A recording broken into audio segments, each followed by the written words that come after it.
92.3 Radyo 5 True FM. Dito tayo sa totoo. Kapatid, it's 10 minutes makalipas ang alas 12 ng tanghali. At kapag ganitong oras na nga po tayo, syempre, kailangan nakapwesto na. Hindi lamang po sa pagkain, nakapwesto na rin para sa tabi ng ating mga kapamilya. Yan, sa lahat ng mga nasundo na natin, ng mga chikiting sa mga bata. Ay nako, bago maglaro, kain na muna tayo. Yan, yung mga ganyan. Bago ulit, yung iba bago pumasok o bago ihatid ni nanay, ni tatay, kain na muna. Kaysa naman bibili-bili pa ng kung ano-ano, baka puro mga matatamis lang I have nothing against doon sa mga bili-bili sa labas. Pero alam nyo naman dumaan naman tayo sa pagkabata. Baka masobrahan naman tayo sa tamis. Ng mga kinakain, nasisira ang ngipin, ganyan, maagang nade-develop yung diabetes, yan yung mga gaya. Iwasan po natin yan, At syempre, eto naman, doon naman sa mga tropa rin natin, sa mga kaibigan natin, sa lahat ng mga nagtatrabaho, sa lahat ng mga mga construction workers na mga nakatutok po sa atin ngayon. Thank you so very much. Mga lunch break, sino ba nagluto? Ayan kumusta ba? Marami bang kanin? Kahit kukunti ang ulam, basta malasang malasa. Di ba? Yung pagsasalu-saluhan, okay yan. Basta marami yung kanin. Dahil nga sa buong umaga na pagpapagod at isang maghapon na naman na pagpapagal. At yung iba, mamaya-maya, gusto mabilis ang kain, papahinga ng konti, iidlip pa yung iba habang nakaupo o kung papaanong pwesto yan.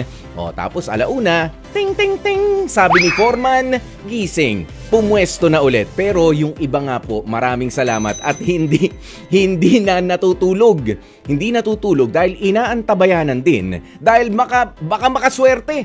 Baka makaswerte dito sa ating programa na namimigay araw-araw ng 250 pesos na cash. Opo, at sulit TV box. Kita nyo naman mga kapatid na pwedeng pampauwi sa pamilya, pwedeng pandagdag pa sa mga kikitain. Lalo na ngayon, Wednesday ngayon kalagitnaan ng linggo. Ayan, pero eto nga po, meron kaming utang sa inyo. Kaya ngayon, yung Pamigay Tuesday winners namin, isasama na natin dito. I-announce na namin now na ang nanalo po kahapon ng 250 pesos na cash ay si Ruth Ocfemia. Okay? Ruth Ocfemia, congratulations sa'yo. 250 pesos na cash ang mapapasayo. Samantala, ang Sulit TV Box winner din natin kahapon kahapon ay si Kate ng Batangas, yung ating naging HEART caller. Kasama ang kanyang jowa na naging problema man, pero inilaban nila. Ilalaban daw na hindi. Love pa rin namin isa't isa. Parehas kami mag-a-adjust, Kuya Poy. Magtatagpo kami sa gitna.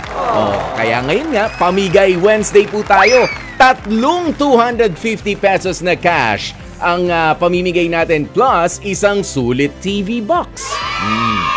Ganoon po yan. Hinihingal pa ako. Ganun po yan. At habang hinihingal si Kuya Poy, ito naman po, hindi nakakahingal yung request ko. I-share nyo na po ng i-share ang ating live streaming. Diba? At para sa lahat ng mga nakikinig nga sa radyo, ilakas nyo pa po yan para na-share din doon sa mga nakikinig dahil hindi lang naman po mga problema ang pinag-uusapan natin dito. Siyempre, pagka may problema, merong solusyon. At doon sa paggawa ng solusyon, hindi naman puro si Kuya Poy ang bumibida Hindi, ayoko ng ganun. Gusto ko kasama ka. Kaya hihintayin namin ang inyong mga tawag. Okay, sa hotlines natin. Ito yung mga hotlines natin 8631-5788 o kaya naman ay ang 8631-6674. Ulitin ko lang yung mga hotlines natin.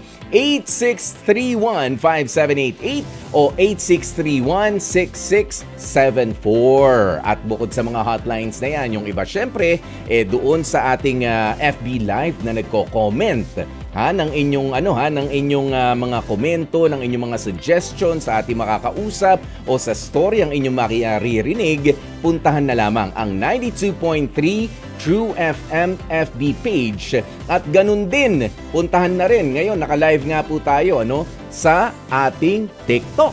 Oh, 'di ba? Kala nyo hindi ako naka-live kahit na parang yung stand ng mikropono ay nakikita pero nandiyan ako sa TikTok Ay maraming salamat po sa lahat ng mga nagko-komento diyan. Mamaya iaano natin 'yan, i-acknowledge natin ang maraming mga nakikinig na nga po sa atin. Basta sa ngayon, sige, i-share nyo na nga po ng i-share ang ating live streaming. Ayan, dahil ako ay ngayon pa lang rin pala mag-share. Ang napakagaling po. Napakagaling ni Kuya Poy. Ayan, isang mabilisang hi at hello kina Gail Enriquez, kina Andeng Bongo, Mary France, si Jened King Charm Aquino, Teresa Rino.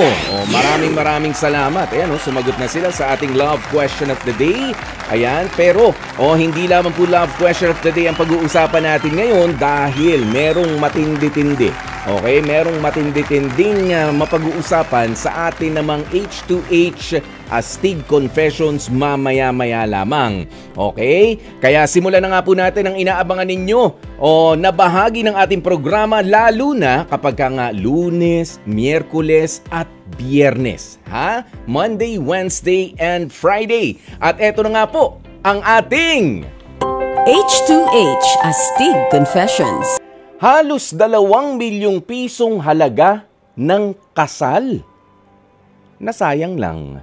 Matapos daw pong piliing sumama nitong si Ben sa kanyang kerida na si Chloe.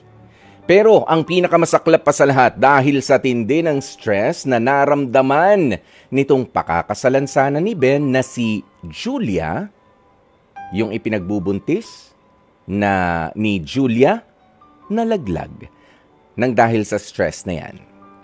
Okay? Imbes na damayan pa nitong si lalaking si Ben ang kanyang misis, ay ipinaramdam pa nito na wala raw itong pakialam sa sinapit ng kanya sanang mag-ina at pakakasalan nga. Sa halip na iwanan, ito namang martir na si Julia ay pilit pa raw na hinahabol ang kanyang mister kahit na masaya na raw itong si Ben sa piling ng kanyang panibagong babae. Kaya naman kausapin na nga po natin, 28 years old, mula sa Manila, ito po si Julia. Julia, magandang tanghali sa iyo. Magandang tanghali po. Unang-una gusto ko lang linawin na 2 million pesos ang nagastos nyo na sa preparasyon o yun pa lang yung pinaplano? Kasal na po kami. Paano? Kasal na kayo? Kasal na po kami, 2021. 2021 at gumastos na kayo ng 2 million pesos? Opo, more than. More than 2 million pesos sa pagpapakasal pa lang? Opo. Talaga? Parang Opo. sabi ko nga kanina rito, parang celebrity wedding. So parang fairy tale wedding yan. Yes po. Oo. At saka bongga rin po yung nag-propose siya sa akin noon. Doon pala Kaya hindi ko po in-expect na gagawin niya po ito ngayon. Okay. Yan, malinaw. Kasal pala. Kasal po pala inaayos ko po yun, mga kapatid. Kasal na pala itong si Julia at si Ben. Sandali, saan naman nanggaling kasi itong babae na biglang pumasok sa eksena? Dati na ba itong kakilala ni Ben? O dati mong kakilala rin? Kaibigan nyo? Papaano? Kwentuhan mo nga kami. Empleyado po yun nung kaibigan niya na may-ari ng bar. Tapos, yun po, dun po sila, nagkakilala po sila sa pag-visit ng asawa ko na nagwapuhan daw sa kanya, nagkapalitan sila ng number. Tapos yun po, nag-uusap na sila. Doon ko na rin po naramdaman na nagbabago na yung trato ng asawa ko sa akin. Kasi lagi po siyang umuwi ng umaga, hindi po nag-a-update po, lagi pong nasa bar, lagi pong kasama yung mga barkada. Ano ba ang trabaho ng babae? Ang lagi niya pong alibay dahil lang po sa trabaho. At kasama niya rin po yung babae. Inamin naman na po niya yun na nagbabar sila nung girl. Pero di naman daw po sila nagtatalik. Pero sino pong hindi maniniwala, hindi po sila umuwi lagi ng tama. Lagi po silang inaabot ng tanghali sa... Aalis po siya ng hapon, uuwi po siya kinaumagahan pa po. Kinaumagahan na at medyo tatanghaliin pa nga. Opo, so tanghali po. Wala nang inisip na asawa na iniwan sa bahay. Ikaw ba anong gawa mo sa buhay, Julia? Nag-online selling po ako. Alam mo, 2 million yung pinag-uusapan natin ha, sa kasalan pa lang yan. Okay lang ba? Hindi, wag ka naman ma-offend, ano? Pero kaninong pera ba yon? Sa'yo ba yan, Julia? O Hindi doon naman po. sa lalaki? Sa lalaki naman po. Sa lalaki, 2 million, kaya niya yung mayaman siya? Nung panahon po na yun kasi, medyo nakakaangat-angat po kami. Maganda po takbo ng business. Pero bumagsak din po yun after ng kasal namin. Ano bang business? Gusto ko lang malaman, ano? Ano bang business ang anong linya ng hanap buhay ang meron kayo noon? Siya po kasi nagiging country manager po siya ng mga crypto, ganyan po, online. Sa mga so nakaipon Mga din. company. Yes. Hindi ko na lang po babanggitin kung anong company. Wala na lang banggitan ng kumpanya lalo kung nandyan pa, pero legal naman ha, legal ito, Julia. Opo. Hindi mo alam. Hindi ko po alam. Baka nasa Senado na pala. Yung isa sa mga pinasok yung business. Ayoko naman makita ka, Julia, ha, na nandun ka rin, ha? Hindi naman po ako kasali dun sa business niya eh. Housewife lang po ako. May sarili po akong business na meron naman po akong mga permit. Yon, may permit, legal, CTI, yes po. Lumalaban ng tama. Opo. Ganon tayo, ha? Pero, okay, sige. Hindi naman, gusto ko lang rin kasi malaman. Kasi, baka naman, Julia, kaya ko inaalam, mayaman ba? Ay may kapasidad ba talaga na gumastos ng ganoon itong si Ben? O baka naman, alam mo na, yung typical na mayaman na playboy na hindi pala rehistrado, yung pagpapakasal sa'yo. Alam mo yung mga ganyan? Oo, na naglalaro lang. Rehistrado naman po lahat. Kami naman po nag-asikaso lahat ng kasal namin. Yan. Oo. Kumbaga parang napakaraming asawa sa papel. Oo, yung polygamous. Hindi naman po. Pero nung magjowa pa lang po talaga kami, babaero na po talaga siya. Akala ko po kasi magbabago po siya kasi nagbago naman po siya ng ilang years, 2 years, bago po ako nagpakasal sa kanya. Ano na patunayan mo ngayon? Nagbago nga. Nagbago lang ng style, hindi mo nahuli for 2 years. Tama? Yun nga po. Pero ganun pa rin, babalik at bumalik pa rin pala. Kumbaga nag-iba lang siya ng paraan, pero yun pa rin pala siya. Pero yun kasi, po totoo naman, Julia, na merong mga tao na nagbabago sa kanilang mga pagkakamali. Totoo yun. Pero meron nga rin yung katulad nitong si Ben na siguro nga nagbago pansamantala, pero nung nagpakasal na, ay hindi na, lalo na nung nakilala itong si Chloe. May kagwapuhan ba itong si Ben na ito? Opo, may tsura po. Kaya po maraming naging babae. Itong si Chloe. May itsura din po. Hindi naman po papatulan yun ng asawa ko kung wala pong itsura. Pero hindi ba nahuhut-hutan lang ang asawa mo? Kasi alam mo ha, kasal kayo sa papel, sa mata ng tao, sa mata ng batas. Kasal kayo. Ano po, nung nahuli ko po sila, nakalink po kasi sa akin yung account ng asawa ko sa tablet. Kaya alam ko po lahat ng mga dates nila, kung saan sila nag-check-in. Alam ko po lahat ng detalye. Gusto ko po silang kasuhan noon, hindi ko na lang po ginawa para sa anak namin. May anak na po talaga kami, 2 years old. Meron ngayon, pero... Opo, pangalawa po sana yung nakunan. Pangalawa, yung nakunan na hindi ka man lamang dinamayan nitong si Ben dahil nga sa nabaliw na rin siya doon kay Chloe. So, paano ang setup ninyo ngayon? Yung bahay bang tinitirhan mo ay pundar ninyo mag-asawa? Ngayon po, lumayas po ako doon sa bahay namin. Nagkuha po ako ng apartment. Okay. Pagkatapos, yung bahay na inalisan mo, yung sa inyong dalawa yan, di ba? Po, hindi po. Sa lola niya po yun. Sa lola. Nakikitira lang doon po. Okay, nakikitira. Tapos, doon din umuwi. Doon niya inuuwi si Chloe?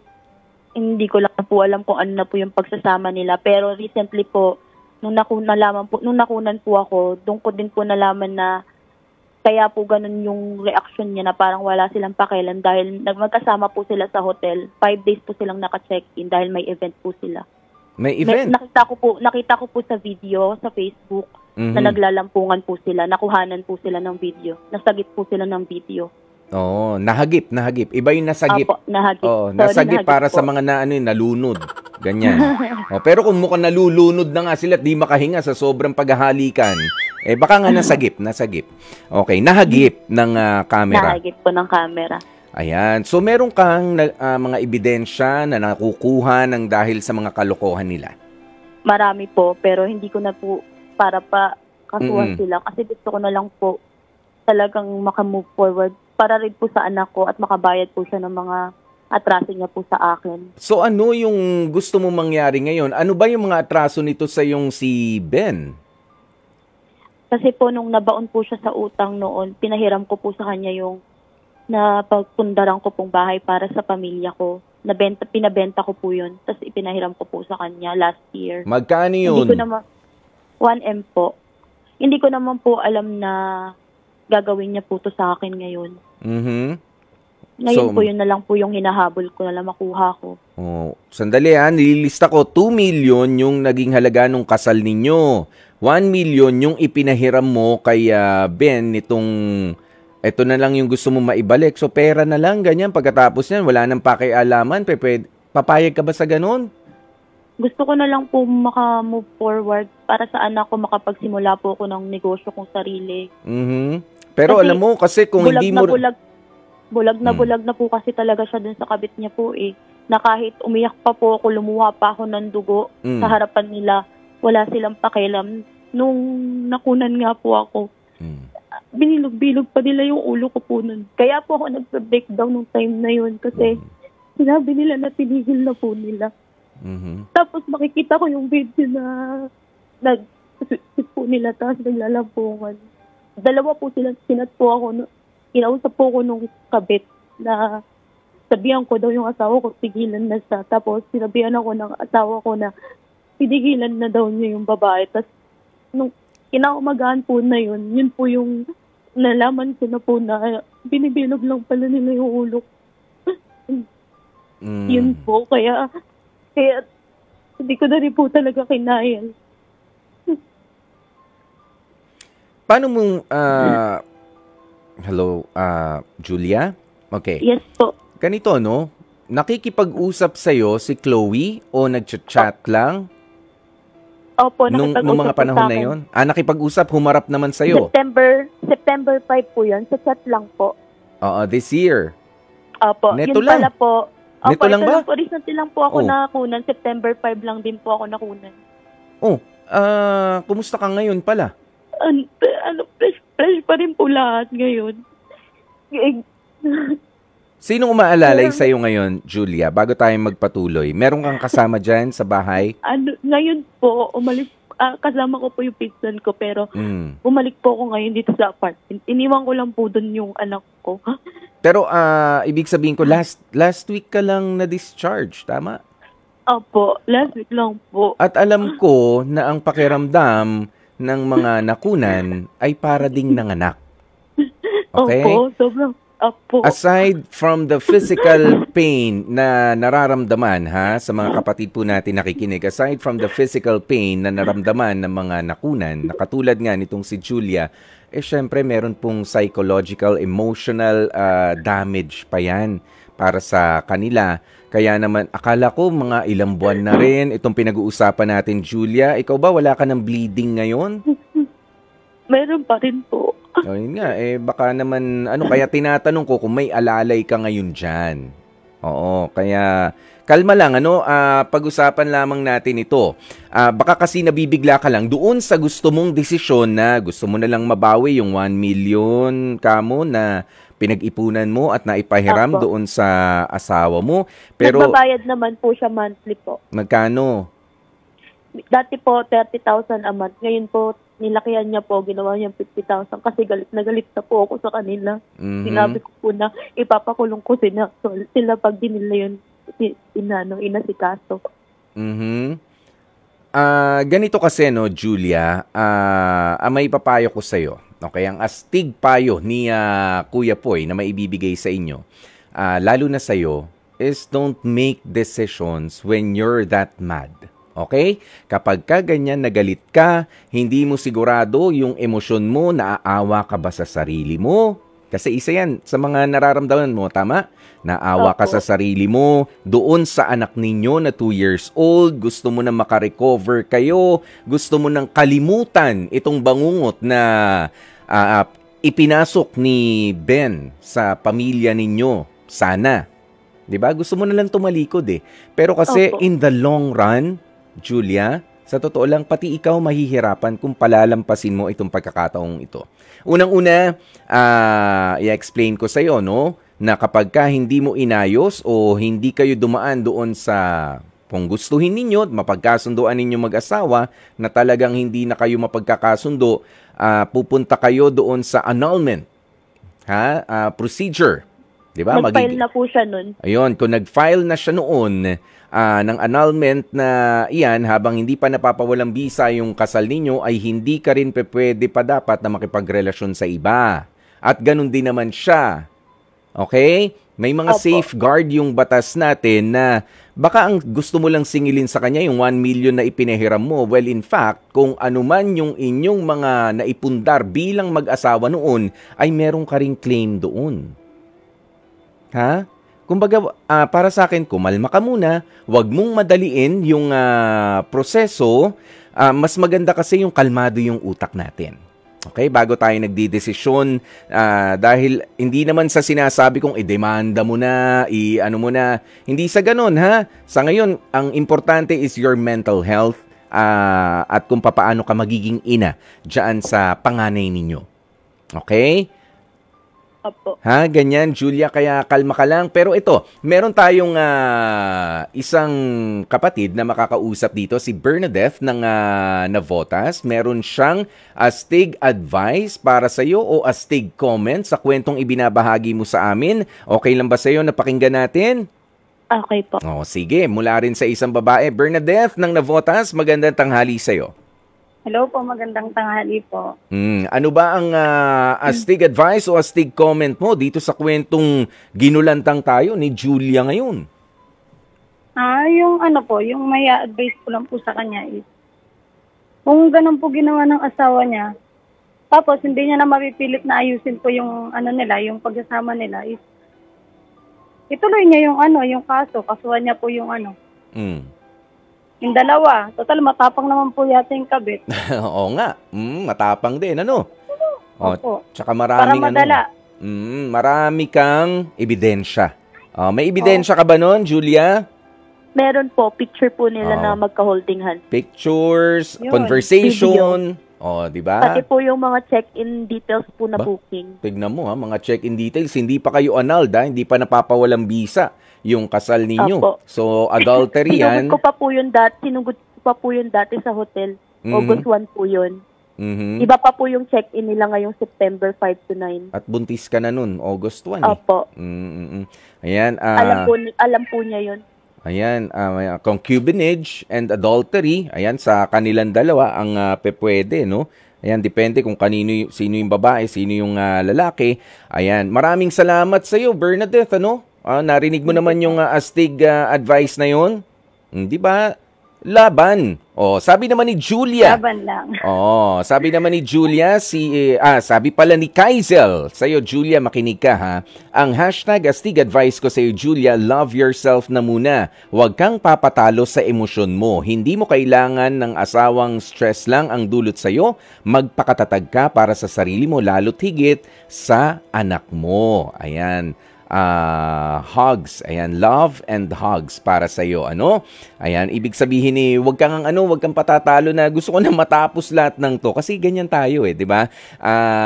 It's human nature na gusto dahil ang sakit-sakit. Tama ba, Julia? Yung nararamdaman mo ngayon? Sobrang sakit, gusto mo nang umalis diyan sa malaimpyernong 'yan pero huminga ka ng malalim at isipin mo na merong pang pag-asa, merong mas magandang paraan. Ikaw ba ay nakapagkonsulta na sa abogado? Hindi pa po. Ikaw ba ay nakakonsulta na sa espesyalista, sa mga psychiatrist, ganyan, o psychologist? Hindi pa rin po. Mas maganda yun ang unahin mo para guided yung ano mo, no? Yung mga decision mong mga gagawin. Lalo na yan kasi yung decision mo, sa'yo lang yan papaano yung anak mo? In the future. Nasingil mo yung 1 million, pambihira, napakalaki pala ng ninyo, no, ng ng conjugal property ninyo na pwedeng paghatian nitong si Ben. mga ganyan. Kayo gumastos kayo ng 2 million sa pagpapakasal ninyo. Meron ba kayong prenuptial agreement din? Wala po. Oh, wala kayong mga ganoon, ha? Oh, all Wala the more. All the more na meron kang marami kang pwedeng i-claim, Julia. Kasi sinasabi niya po na mga napundar niya sa kanya lang po kasi pera niya lang po yun. Ay, hindi ganun. Kahit po mag-asawa na kami, hindi po ako binibigyan niya ng sustento na para sa akin. Siya lang po bumibili lahat ng mga pangangailangan ng anak ko. Siya po yung nagbabayad ng bills namin. Hindi niya po ako pinapahawak ng pera. Yan, mas maganda kapag ganyan mga technical na mga detalye, no? Julia, yan ang ikonsulta mo naman doon sa mga lawyer, sa mga abogado. Okay? Opo. Oo, lumapit ka. Ayan, merong PAW, merong sa ngayon, kumalma ka. Yan ang pinaka-astig advice na maibibigay ng inyong lingkod para sa'yo. Sa ngayon, yung welfare mo muna, yung mental health mo, ang asikasuhin mo, magpalakas ka. Ha, magpalakas ka ng gusto at alam ko mahirap yung ganyan at yung support system mo, yung pamilya mo, yung mga nandyan sa paligid mo, sa kanila muna ang focus mo. Hayaan mo muna yung dalawa na nanggulo sa'yo. Okay? Okay po. Okay. Meron ka ba mga gustong sabihin para dito kay Mister at kay, unahin na muna natin, baka may gusto kang sabihin kay Chloe. Sige na, sabihin mo na, Julia, nang gumaan yung dibdib mo. Chloe, kung nasan ka man ngayon, alam mo kung ano yung sinira mo. Alam mo kung ano yung pinasok mo. Alam mo yung ginagawa mo. Ginusto mo yan. Para po sa asawa ko, alam ko po darating yung time na pagsisisihan niya po lahat ng ginawa niya. Pag dumating po yung time na na-realize niya na yun, alam ko po sa sarili ko na okay na kami nung anak ko. At hindi na po ko babalik sa kanya at magpapabilog pa.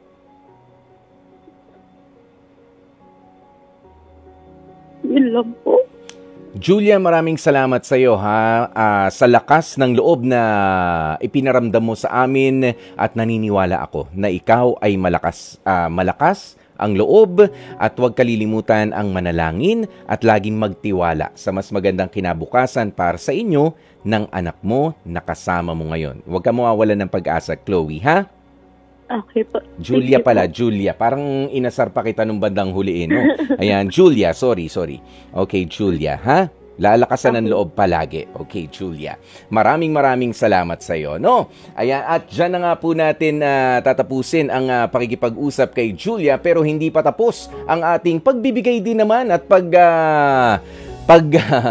pamimigay ng papremyo dahil eto na nga po, ibibigay na natin ang first winner ng 250 pesos na cash prize para kay Landas Cristino.